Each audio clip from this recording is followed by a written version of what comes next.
ইসরায়েলের আগ্রাসনের বিরুদ্ধে বিক্ষোভ করায় যুক্তরাষ্ট্রের কলম্বিয়া বিশ্ববিদ্যালয় প্রশাসন বেশ কয়েকজন শিক্ষার্থীর বিরুদ্ধে কঠোর ব্যবস্থা নিয়েছে।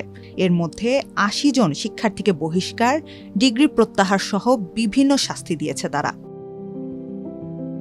ফিলিস্তিনি মানবতা বিরোধী অপরাধের দায়ে ইসরায়েলের সঙ্গে সব ধরনের আর্থিক সম্পর্ক ছিন্ন করার দাবিতে বিক্ষোভ করেছিল শিক্ষার্থীদের সংগঠন কলম্বিয়া ইউনিভার্সিটি অ্যাপার্থিক ডাইভেস্ট CUAD। আর সেই বিক্ষোভে ইসরায়েলের প্রতি কঠোর না হয়ে বরং শিক্ষার্থীদেরকেই শাস্তির মুখোমুখি করেছে বিশ্ববিদ্যালয় প্রশাসন। ২২ জুলাই শিক্ষার্থীদের শাস্তির বিষয়টি সামনে আনে CUAD। সেই সঙ্গে এক বিবৃতিতে তারা জানায়, যুদ্ধবিরোধী বিক্ষোভে অংশ নেওয়ার কারণে এখন পর্যন্ত ৮০ শিক্ষার্থীকে করা হয় বহিষ্কার, নয়তো ৩ বছর পর্যন্ত তাদের শিক্ষা কার্যক্রম স্থগিত করা হয়েছে। CUAD যখন এমন কথা বলছে, তখন বিশ্ববিদ্যালয় কর্তৃপক্ষ বলছে ভিন্ন কথা।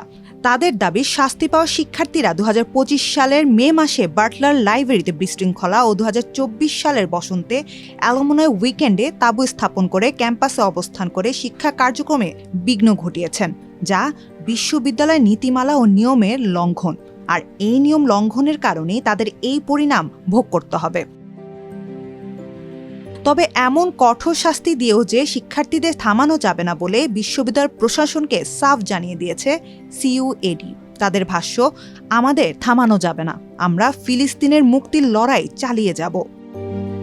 কলম্বিয়া বিশ্ববিদ্যালয়ে ফিলিস্তিনিপন্থীদের এই বিক্ষোভ অবশ্য নতুন কোনো ঘটনা নয়, আর বিশ্ববিদ্যালয় প্রশাসনেরও আন্দোলন দমনের চেষ্টা নতুন কিছু নয়। এর আগে ২০২৪ সালেও ক্যাম্পাসে তাঁবু গেড়ে অবস্থান কর্মসূচি ও বিক্ষোভ করেছিলেন শিক্ষার্থীরা, যা সে সময় বিশ্বের অনেক দেশের বিশ্ববিদ্যালয়গুলোতেই ইসরায়েল বিরোধী আন্দোলন ছড়িয়ে পড়তে সহায়তা করেছিল।